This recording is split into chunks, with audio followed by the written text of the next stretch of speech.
memandang kepada beberapa It is orang. obvious certain people have more favor. Selalu ada orang yang mendapatkan perkenanan itu lebih daripada yang lain. When I was in Russia, Ketika saya ada di we Rusia, had a missionary from South Africa, ya ada seorang misionaris dari Afrika Selatan, a woman. seorang wanita, Her name was Carol. namanya Carol.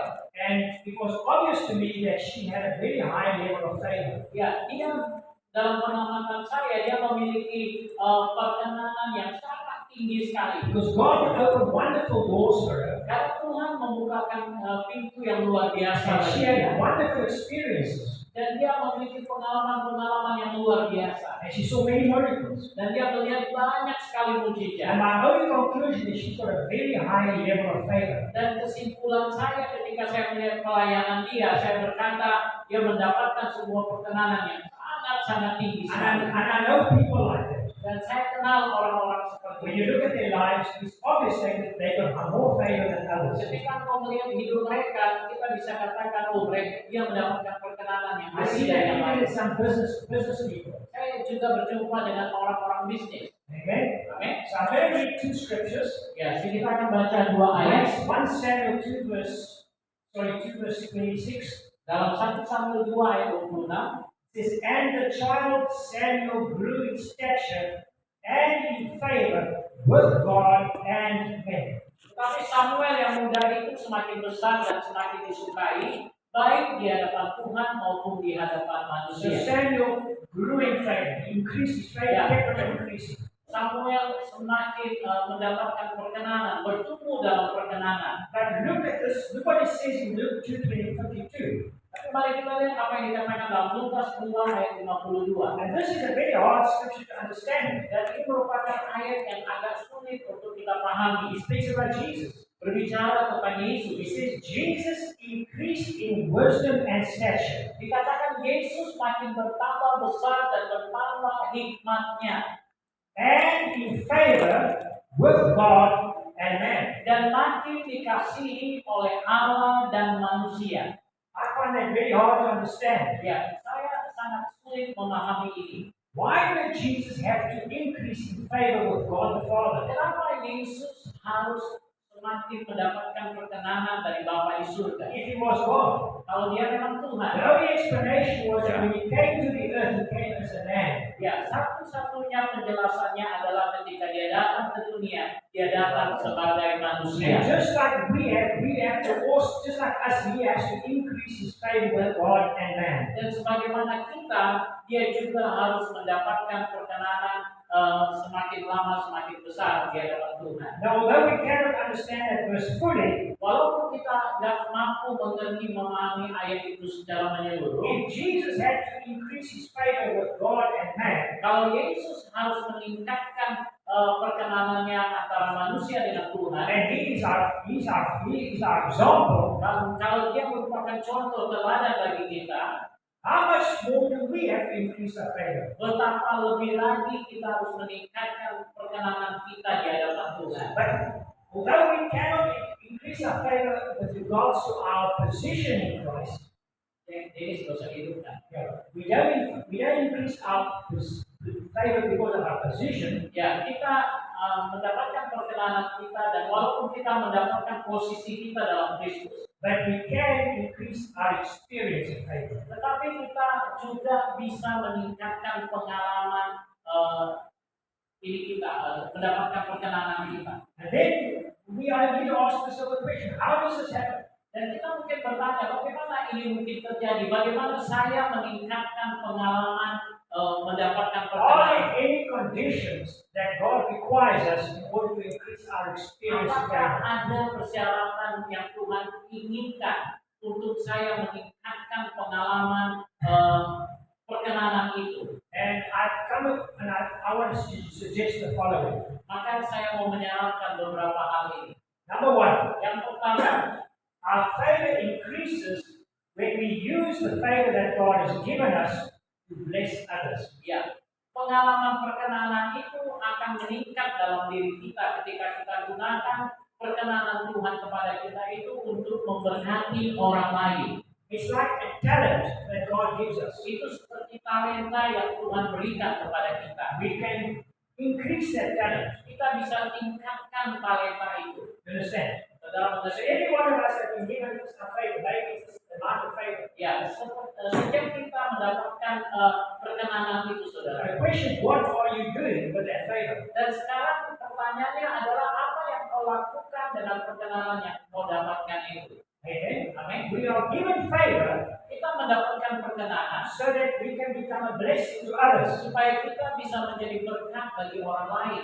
In other words, if God gives me favor, Dengan kata lain, kalau Tuhan memberikan perkenanan kepada I must saya, use that favor to bless, to encourage people, to pray for the sick, to preach the gospel. saya harus gunakan perkenanan Tuhan itu untuk memberkati, mendoakan orang sakit, melakukan pelayanan-pelayanan. When we are good stewards of the favor God has given to us, Ketika kita menjadi bendahara yang baik daripada sebuah perkenanan itu, maka Tuhan akan menunjukkan lebih kepada kita. then God will increase. Tuhan akan tingkatkan perkenanan itu. We have many examples in the Bible. Banyak contoh di dalam Alkitab. Why did God give Joseph favor? Kenapa Tuhan memberikan kepada Yusuf perkenanan? So he could use that favor Supaya dia bisa gunakan perkenanan to itu bless the nation of Israel. untuk memberkati bangsa Israel. And there are many, many other examples. Dan banyak contoh yang lain. But I want to read to you a very, very important scripture. Tetapi saya mau membacakan sebuah ayat yang sangat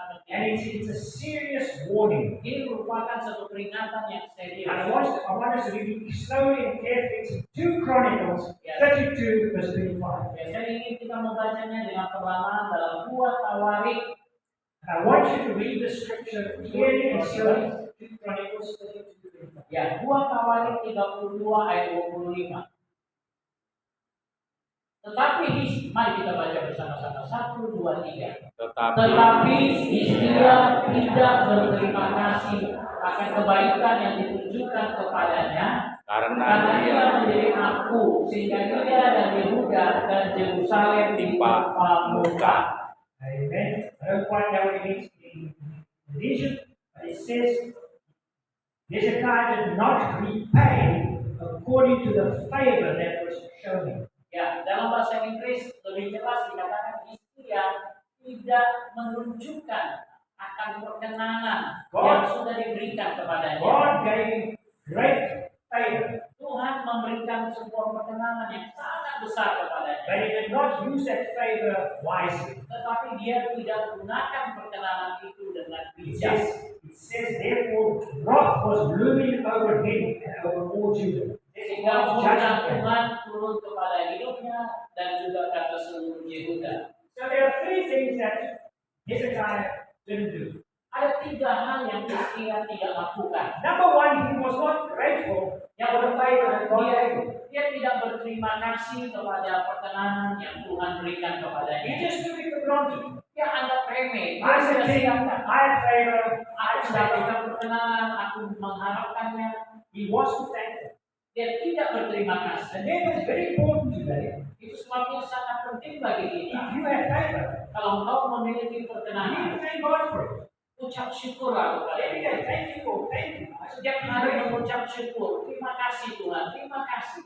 And secondly, Dan yang kedua, he was very proud about his favor. dia bahkan sombong dengan perkenanan yang dia dapatkan. For in like when the kings of Babylon came, in the Babylonian, he showed them all his wealth and he showed them what God has Ya, done. contohnya ketika ada raja-raja dari Babilonia dan kerajaan lain datang, dia membanggakan apa yang dia miliki, istana yang dia miliki.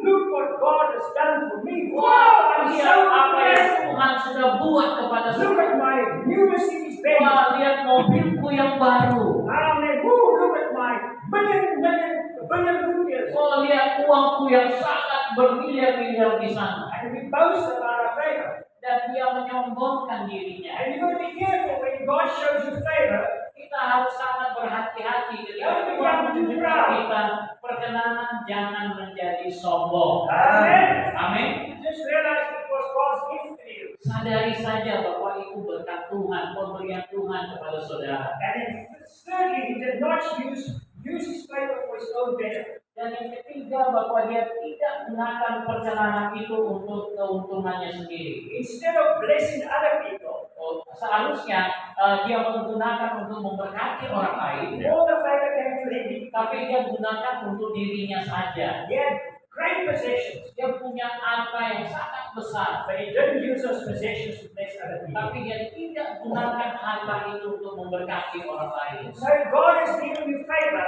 Jadi kalau Tuhan telah memberikan engkau you perkenanan, must realize that favor is for a reason. engkau harus tahu bahwa perkenanan itu diberikan kepadamu untuk sebuah alasan. Amen. Amin. Number two, Yang kedua, favor increases when we show favor to other people. perkenanan itu akan meningkat ketika kita tunjukkan perkenanan juga kepada orang lain. Matthew 10 verse 41. Matius pasal 10 ayat 41. If you receive a prophet, you will receive a prophet's reward. Dikatakan kalau engkau menerima seorang nabi, engkau akan terima upah seorang nabi.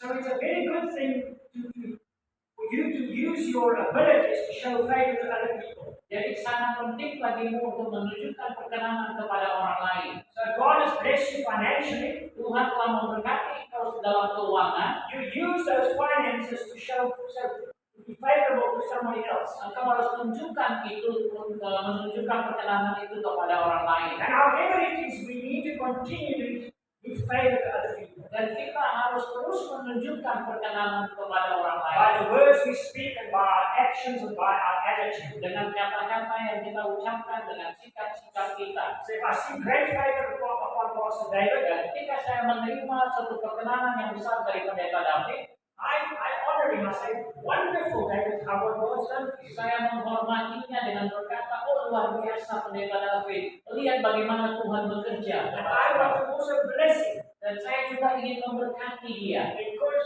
favor works according to the principle of sowing and reaping. Karena perkenanan itu bekerja dalam prinsip tabur tuai.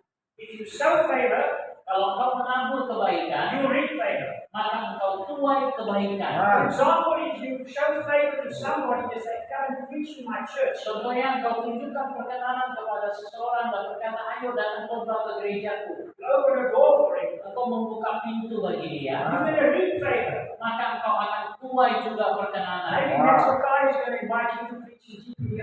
Amen? Amen. I know that. Mungkin beberapa kali Allah I know that. akan mengundang engkau. You understand what I'm saying? Maybe Yeah, some so that important means- preacher is going to open the door for you. Ya, khotbah lain mungkin akan mengundang kau. So Pastor David has shown me favor. Ya, pendeta David menunjukkan perkenanan kepada He saya. allows me to preach in his church. He allows me to have a seminar. Ya, dia mengizinkan saya berkhotbah di gerejanya, mengizinkan saya berbicara dalam seminar. So what can you expect in the future? Jadi apa yang bisa kami harapkan di masa yang akan God's datang? going to use somebody else Tuhan akan gunakan orang lain to give him opportunity. untuk memberikan kesempatan kepada You dia. will also get invitations. Dia juga akan mendapatkan Because undangan. what you sow, you reap. Karena apa yang kau tabur, engkau akan tuai. Amen. Amen. It's sometimes very good to stand back Kadang-kadang bagus kita mundur sedikit ke belakang and give another person opportunity. dan memberikan kesempatan kepada orang Because you lain. give them favor. Karena engkau memberikan perkenanan kepada Maybe mereka. you can preach better than that person. Mungkin engkau tidak bisa berkhotbah lebih baik dari But dia, you want to bless him with favor. tapi engkau ingin memberkati orang itu. Because you will reap favor. Karena engkau akan terima juga perkenanan. Setuju? Amen. Amin. Amen. Number 3. Yang ketiga, Favor increases in an atmosphere of humility. perkenanan akan meningkat dalam atmosfer kerendahan hati. Humility is one of the greatest keys to favor. Kerendahan hati adalah merupakan kunci terbesar untuk mendapatkan perkenanan. And I'm going to read 2 scriptures in Luke chapter 1. Dan saya akan baca dalam Lukas pasal 1 ayat 30. The angel comes to Mary and chapter 1 verse 13. Let's read it. Lukas 1 ayat 30. The angel said to her, do not be afraid, Mary, for you have found favor with God. Ya, malaikat datang kepada Maria dan berkata, jangan takut Maria karena engkau mendapatkan perkenanan dari Tuhan. Why did Mary receive favor? Kenapa Maria mendapatkan perkenanan? Why didn't God choose another girl? Kenapa Tuhan tidak pilih wanita lain? Why? Kenapa? Kenapa? Kenapa? Why? Kenapa? Verse 48. Ayat 48. Mary said, Maria menjawab, For he has regarded the lowly estate of his maidservant. sebab ia telah memperhatikan kerendahan hambanya. Why did Mary receive favor? Kenapa Maria menerima perkenanan? Because she was the most humble person in God could find. Karena dia merupakan sebuah pribadi yang sangat rendah hati. Amen. Amen. The Bible says in 1 Peter chapter 5 verse 5 that God gives grace to the humble. Dalam 1 Petrus 5 ayat 5 dikatakan Tuhan memberikan perkenanan kepada orang yang rendah hati. That word grace is also means favor. Ya, kata kasih karunia di sini, mengasihi di sini juga berarti perkenanan. Therefore, pride is the biggest problem to stop you receiving favor. Itu sebabnya kesombongan merupakan suatu senjata yang sangat luar biasa yang akan menghentikan engkau mendapatkan perkenanan. We know how to be humble before people and before God. Kalau engkau tahu bagaimana merendahkan hati di hadapan Tuhan dan manusia, Then there is no limit maka tidak akan pernah ada batas. what God will do for you and through you. Tuhan akan bekerja melalui dirimu. Do you know there's a big revival happening in America right now? You know that? Tahukah ada kebangunan rohani yang terjadi baru-baru ini di Who Amerika? knows about Ashbury? Ya, siapa yang tahu tentang di kampus Asbury itu? Ashbury. Now, this is interesting. Ya, ini menarik sekali. Let me tell you a bit about this revival. Mari saya ceritakan sedikit.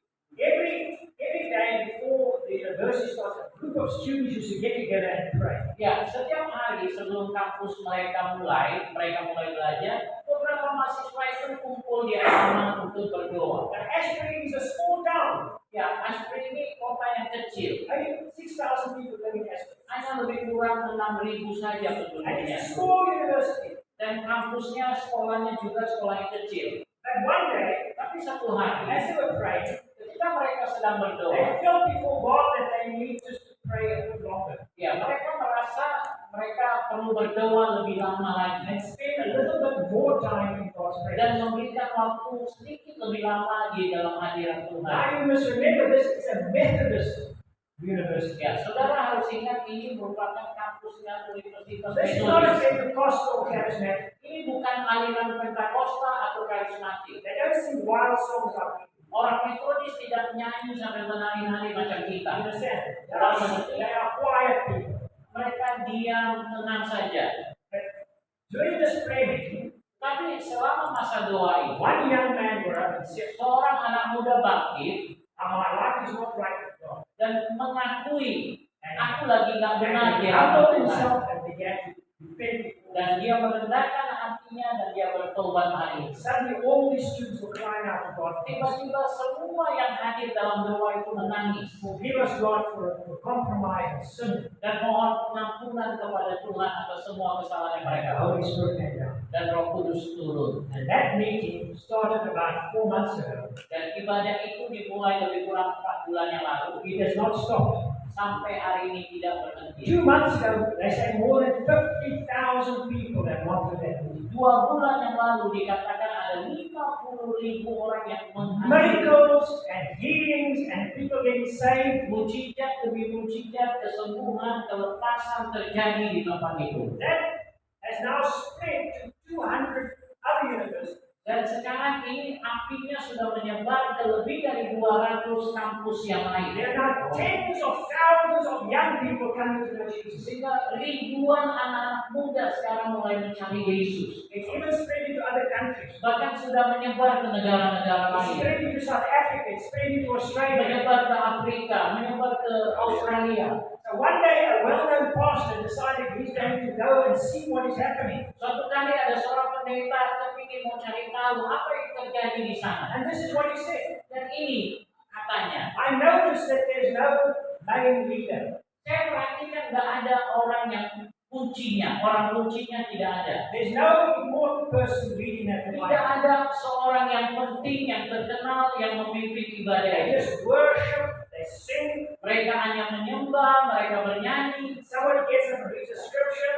Dan kemudian tiba-tiba ada yang memberikan ayat, gives a testimony, memberikan kesaksian, and people get saved, orang-orang diselamatkan, people get healed, orang and disembuhkan, this continues. dan itu terus And berlanjut. the presence of God is so strong. Dan hadirat Tuhan begitu kuat. So this pastor asked God, he said, what must we do Jadi pendeta ini bertanya kepada Tuhan, Tuhan, apa yang harus kami so we lakukan can also have this revival? supaya kami juga mengalami kebangunan rohani yang Give us sama. some keys. Point one, Berikan point two, point three, kunci-kuncinya, point four. poin How do 1, we 2, have the 3, same 4. revival in our church? Bagaimana kami mengalami KKR yang sama di gereja kami? And the Holy Spirit said to him, Dan Roh Kudus katakan, that's not the right question. itu bukan pertanyaan yang tepat. Because there's nothing you can do. Tidak ada yang bisa kau buat. The right question Pertanyaan yang is tepat, what must we be? ya, kami harus menjadi seperti apa untuk mendapatkan itu. Amen. Amin. So he said, Lord, what must we be? Jadi dia akhirnya berkata, Tuhan, kami harus menjadi seperti The apa? Lord gave him a list of 7 things. Dan Tuhan memberikan daftar 7 hal. That if these qualities are found in your church, Kalau kualitas ini ada di gerejamu, the revival will be automatic. maka kebangunan rohani secara otomatis akan You don't have terjadi. to pray and fast and sing in tongues. Atau tidak perlu berdoa, bernyanyi dalam roh. And the most important quality, Dan kualitas yang paling atas, what do you think it was? kira-kira apa? Humility. Kerendahan hati. He said, number 1, you must be completely humble. Itu yang Tuhan buat. Yang pertama, engkau total benar-benar rendah hati. They said, you must be ready to repent. Engkau harus siap, mau bertobat. You must be open about your sins. Engkau harus mau terbuka kepada kesalahanmu dan dosa-dosamu. You must be totally obedient. Engkau harus mau patuh dan tunduk. You must be totally loving. You must love people. Engkau harus mau benar-benar mengasihi orang. And you must be kind to one another. Dan engkau harus baik satu dengan yang lain. Amen. And you must be 100% committed to Jesus. Dan harus 100% komit kepada So Yesus. see, if you've got those 7 things, Kalau engkau memiliki 7 hal ini, the revival will happen automatically. maka kebangunan rohani akan terjadi secara otomatis. Amen. Amin. See, sometimes we don't even realize how proud we are. Kadang-kadang kita nggak menyadari betapa sombongnya kita. Pride deceives us. Kesombongan menipu kita. Just when we think we're very humble, Ketika kita berpikir kita sudah cukup rendah hati, something happens. maka sesuatu terjadi. Ampuni aku, Tuhan. Ampuni aku. Amen. Amin. Okay? Praise God. Puji Tuhan. So humility, it brings faith. Jadi kerendahan hati akan membawa perkenanan Tuhan. Number 4, Yang keempat, favor comes from your intimacy, your relationship with God. ya perkenanan datang dari hubungan intimmu dengan Tuhan. It's interesting that the word presence in the Old Testament, Ya, kata hadirat di dalam perjanjian lama it does not exist in the Hebrew language. tidak digunakan di dalam bahasa Ibrani. What is presence? Hadirat. Like it doesn't exist in Hebrew. Tidak ada dalam bahasa Ibrani. But the word in Hebrew Tetapi kata itu dalam bahasa Ibrani is the word for face. ada kata wajah, It's your face.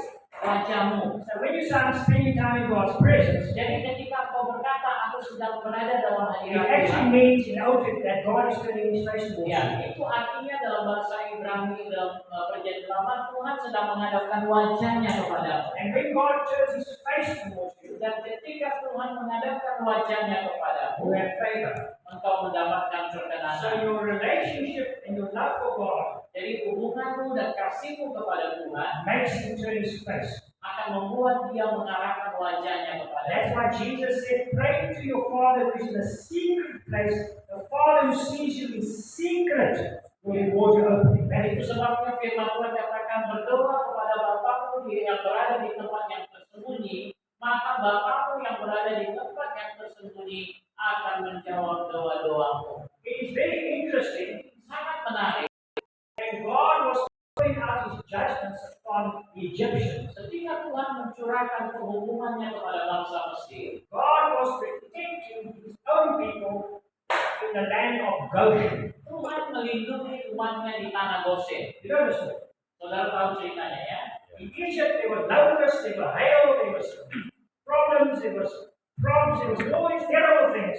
Di Mesir pada waktu itu banyak kali terjadi wabah ini, wabah itu, tetapi Tuhan melindungi anak-anak yang ada di But in Gosen. the land of Goshen, Di tanah Gosen, sunshine, matahari rain, bersinar, hujan, flowers, bunga, blessing. berkat. Amen. Amin. They were exactly the opposite. Mereka menghadapi yang berbeda Egypt, Goshen. antara Mesir dan Gosen. It's obviously God's favor was on Goshen. Ya, perkataan Tuhan ada di tanah Gosen. Do you know what the word Goshen means? Tahu artinya kata Gosen? It means to draw near. Artinya berjalan mendekat. When you draw near to God, Ketika engkau berjalan mendekat kepada Tuhan,